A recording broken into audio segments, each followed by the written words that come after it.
ہمارے تعظیم نبی کتاب ہے، اس کے اندر جو ہے ابھی تک جو آپ نے سنا کہ حضور علیہ السلام کا ادب اور تعظیم صحابہ کیسے کیا کرتے تھے، اب آگے یہ موضوع ہے کہ حضور صلی اللہ علیہ وسلم کی جو اولاد ہے ان کا ادب، رسول اللہ صلی اللہ علیہ وسلم کی تعظیم میں یہ بھی ہے کہ آپ کی اولاد جن کا سلسلہ حضرت فاطمہ زہرا رضی اللہ تعالیٰ عنہ سے جاری ہوا ان کی بھی تعظیم کی جائے۔ اس لیے صحابہ دین کے بڑے بڑے امام اور تمام حضرات جو پیارے مصطفیٰ صلی اللہ علیہ وسلم سے سچی محبت رکھتے تھے ہمیشہ آپ کی اولاد کی تعظیم کرتے رہے۔ پہلی بات، علامہ ابن حجر اسقلانی رحمۃ اللہ علیہ لکھتے ہیں کہ حضرت امام حسین رضی اللہ تعالیٰ عنہ نے فرمایا کہ میں اپنے بچپنے کے زمانے میں حضرت عمر فاروق رضی اللہ تعالیٰ عنہ کے پاس گیا، وہ ممبر پر خطبہ دے رہے تھے، میں ممبر پر چڑھ گیا اور کہا کہ میرے باپ کے ممبر سے اتریے اور اپنے باپ کے ممبر پر جائیے۔ حضرت عمر رضی اللہ تعالیٰ نے فرمایا کہ میرے باپ کا ممبر نہیں تھا اور مجھے پکڑ کر اپنے پاس بٹھا لیا، میں اپنے پاس پڑی ہوئی کنکریوں سے کھیلتا رہا۔ جب آپ ممبر سے اترے تو مجھے اپنے گھر لے گئے، پھر مجھ سے فرمایا کتنا اچھا ہو اگر آپ کبھی کبھی آتے رہیں۔ یہ ہے، یہ صحابہ کرام خطبہ دے رہے ہیں اور انہوں نے حضور حضرت امام حسین رضی اللہ تعالیٰ عنہ کو بٹھا لیا ممبر پر، یہ ادب ہے۔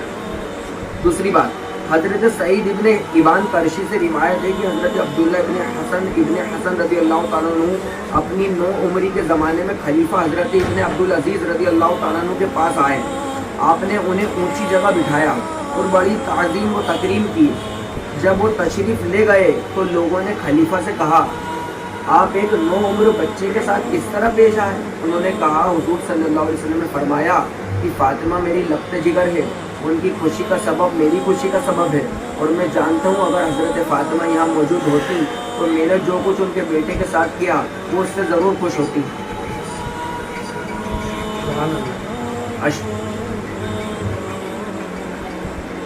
حضرت شیخ ادوی اپنی کتاب مشارق الانوار میں لکھتے ہیں کہ شہر بلخ کے ایک علوی کا انتقال ہو گیا، شہر بلخ کے ایک علوی کا انتقال ہو گیا جو ان کی بیوی سمرقند چلی گئی، ساتھ میں چند بیٹیوں کو بھی، جن کو انہوں نے مسجد میں بٹھا دیا، تو خود جا کر انہوں نے شہر کے رئیس سے ملاقات کی اور اس سے اپنا حال زار بیان کیا، مگر مسلمان ہونے کے باوجود اس نے کوئی توجہ نہیں کی اور یہ کہا کہ اپنے علوی ہونے پر گواہ پیش کرو، مطلب علوی حضرت علی رضی اللہ عنہ کی اولادوں میں سے تھے، تو اس نے کہا کہ اپنے علوی ہونے پر گواہ، مطلب دلیل دو کہ تم علی ہو، علوی ہو، علی کی اولادوں میں سے ہو، گواہ دو، سید ہو، یہ مطلب دلیل مانگ رہے ہیں، علوی ہونے پر گواہ پیش کرو۔ وہاں سے مایوس ہو کر وہ شہر کے محافظ کے پاس گئیں جو مجوسی آگ کا پوجنے والا تھا، اس نے آپ کی اور آپ کی بیٹیوں کی بڑی تعظیم اور تکریم کی، جس کی برکت سے مجوسی کا پورا گھر مسلمان ہو گیا۔ رات کے وقت خواب میں سرکار اقدس صلی اللہ علیہ وسلم نے شہر کے رئیس سے منہ پھیر لیا اور شہر کے محافظ سے جنت کے ایک محل کی جانب اشارہ کرتے ہوئے فرمایا یہ محل تمہارے اور تمہارے گھر والوں کے لیے ہے اور تم لوگ جنتی ہو۔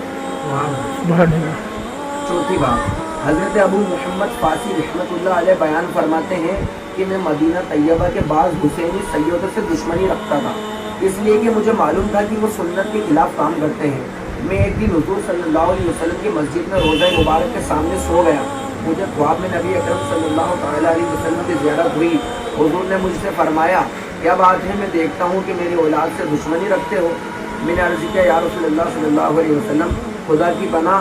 میں انہیں ناپسند نہیں رکھتا، مجھے سنت کے خلاف ان کا عمل ناپسند ہے۔ حضور صلی اللہ علیہ وسلم نے فرمایا کیا یہ فقہی مسئلہ نہیں ہے کہ نافرمان اولاد نسب سے الگ نہیں ہو جاتی؟ میں نے عرض کیا ہاں یا رسول اللہ، فرمایا یہ نافرمان اولاد ہے۔ حضرت ابو محمد فاسی فرماتے ہیں کہ جب میں سو کر اٹھا تو میرا دل بدل گیا، پھر میں ان میں سے جس کسی سے بھی ملتا ان کی خوب تعظیم و تکریم کرتا۔ تعظیم و توہین کا مدار،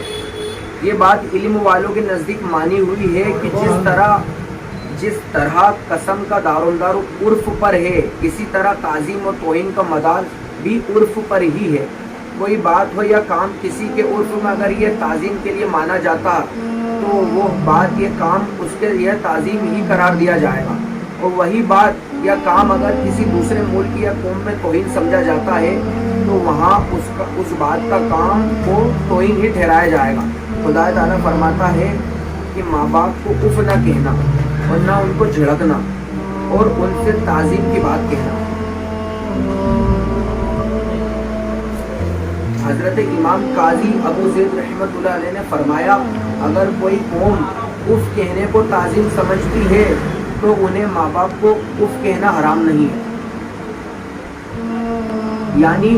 آیات میں اگرچہ ماں باپ کو اف کہنے سے روکا گیا ہے لیکن چونکہ تعظیم و توہین کا مدار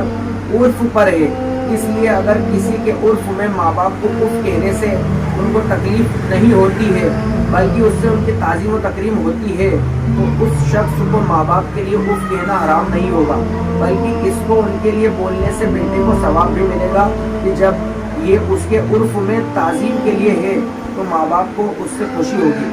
اور ان کو خوش کرنے میں ثواب یقیناً ملے گا۔ جیسا کہ فارسی عرف میں کسی شخص کے لیے مہتر کا لفظ اس کی تعظیم ہے، اس لیے کہ اس کے معنی ہے سردار و بہت بڑا، مگر فارسی عرف کا یہی عزت والا لفظ ہمارے عرف میں کسی شخص کو کہنا اس کی توہین و بے عزتی ہے، اور یہی عرف کی بنیاد ہے کہ ہم اپنے ملک میں خدا کے لیے مکر کا لفظ نہیں بول سکتے کہ اس کی توہین ہے، لیکن عربی عرف میں توہین نہیں، اس لیے قرآن مجید میں ہے واللہ خیر الماکرین۔ مکر مطلب عربی میں مکر بول سکتے ہیں، مگر یہاں پر مکر کا جو ہندی میں ترجمہ ہوگا اس کا مکر کا ترجمہ ہوتا ہے تو مطلب جھوٹ بولنے والا، مکر کا مطلب جو ہے مکاری کرنے والا جسے کہ، مگر یہاں پر توہین ہے لفظ تو یہاں نہیں بول سکتے۔ اور حدیث شریف میں ہے کہ حضرت عمرو ابن شعیب اپنے باپ سے وہ اپنے دادا سے روایت کرتے ہیں کہ میں نے رسول اللہ صلی اللہ علیہ وسلم کو ننگے پاؤں اور جوتوں کو پہنے ہوئے نماز پڑھتے ہوئے دیکھا، ابو داؤد شریف میں۔ اور حضرت ابو سعید خدری رضی اللہ تعالیٰ عنہ سے روایت ہے کہ رسول اللہ صلی اللہ علیہ وسلم نے فرمایا کہ جب تم میں سے کوئی شخص مسجد میں آیا کرے تو دیکھ لیا کرے اگر جوتوں میں گندگی دیکھے تو اسے پوچھ دے اور ان کو پہنے ہوئے نماز پڑھ لے، ابو داؤد دارمی مشکات میں۔ اور حضرت شداد ابن اوس رضی اللہ تعالیٰ عنہ سے روایت ہے کہ انہوں نے کہا کہ رسول اللہ صلی اللہ علیہ وسلم نے فرمایا یہودیوں کی مخالفت کرو اور وہ اپنے جوتوں اور موزوں میں نماز نہیں پڑھتے۔ ان حدیثوں سے معلوم ہوا کہ جوتا پہنے ہوئے مسجد میں جا کر نماز پڑھنا جائز ہے کہ حضور صلی اللہ علیہ وسلم نعلین جوتے کے ساتھ نماز ادا کرتے تھے، بلکہ صحابہ یہ پوری بات سننا جب سمجھ میں آئے گی، بلکہ صحابہ رضی اللہ تعالیٰ عنہ کو حکم فرمایا کہ جوتے پہن کر نماز پڑھو، مگر یہ عرب کا عرف ہے، مگر یہ رواج، عرف کہتے ہیں رواج کو، ٹھیک ہے نا، یہ عرب کا رواج تھا مگر یہ عرب کا عرف ہے، یعنی وہاں کا رواج تھا، رواج ہے کہ عرف ہے کہ مسجد میں جوتا پہن کر جانے سے اس کی توہین نہیں ہوتی، اس لیے مسجد حرام جو ساری دنیا کی مسجدوں میں سب سے زیادہ افضل اور سب سے زیادہ تعظیم و تکریم کے قابل ہے، آج بھی عرب اس میں جوتا پہن کر چلتے پھرتے نظر آتے ہیں اور اسے آداب مسجد کے خلاف نہیں سمجھتے ہیں، لیکن ہمارے عرف میں چونکہ جوتا پہن، ہمارے یہاں پر جو رواج ہے کیونکہ جوتا پہن کر مسجد میں آنا اس کی توہین ہے، ہمارے یہاں پر کوئی جوتا پہن کے آ جائے پکی مسجد میں یا نیچے والی مسجد میں اور وہ دلیل پیش کرے بھائی حدیث میں آیا ہے کہ جوتے پہن کے نماز پڑھو، تو ساری مسجد اس پر ٹوٹ پڑے گی کہ بھائی وہ حدیث اگرچہ پیش کر رہے ہیں مگر مطلب یہود و نصارہ جب کیا کرتے تھے پہلے جوتے پہن کے، قرآن حدیث میں شریعت میں کہ یہود و نصارہ کی مخالفت کرنا ہے، ان کے خلاف کام کرنا، مطلب یہ جو کرنا اپنوں کو وہ نہیں کرنا، شریعت میں شروع سے ان کی مخالفت ہو رہی ہے، تو یہ ان کی عبادت گاہوں میں یہود و نصارہ کیا کرتے تھے جوتے موزے اتار کے جاتے تھے، ننگے پاؤں جاتے تھے، تو ان کی مخالفت کی گئی کہ جوتے پہن کے مسلمان مسجدوں میں آئیں، عبادت گاہوں میں آئیں کہ اگر جوتے اتار کے جا رہے ہیں تو تم جوتے پہن کے آؤ، تو یہ بعد میں حکم بدلتا گیا، مگر جو ہے آج اب وہ پرانی چیزوں کو دلیل نہیں بنائی جا سکتی نا،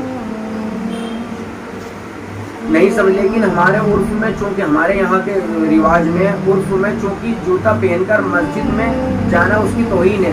یہاں تک کہ اگر کوئی شخص اپنی سرکشی میں جوتا پہن کر مسجد میں جائے تو فتنہ برپا ہوگا، اس لیے جائز نہیں۔ اعلیٰ حضرت امام احمد رضا بریلوی رحمۃ اللہ علیہ تحریر فرماتے ہیں کہ تعظیم و توہین کا مدار عرف پر ہے، اور جو 10 سال سے عرف عام ہے کہ استعمالی جوتے پہن کر مسجد میں جانے کو بے ادبی سمجھتے ہیں، ائمہ دین نے اس کے بے ادبی ہونے کی تصریح فرمائی۔ امام برہان الدین ملت والدین صاحب ہدایہ کی کتاب التجوید المجید اور محقق دہر زین ابن نجیم کی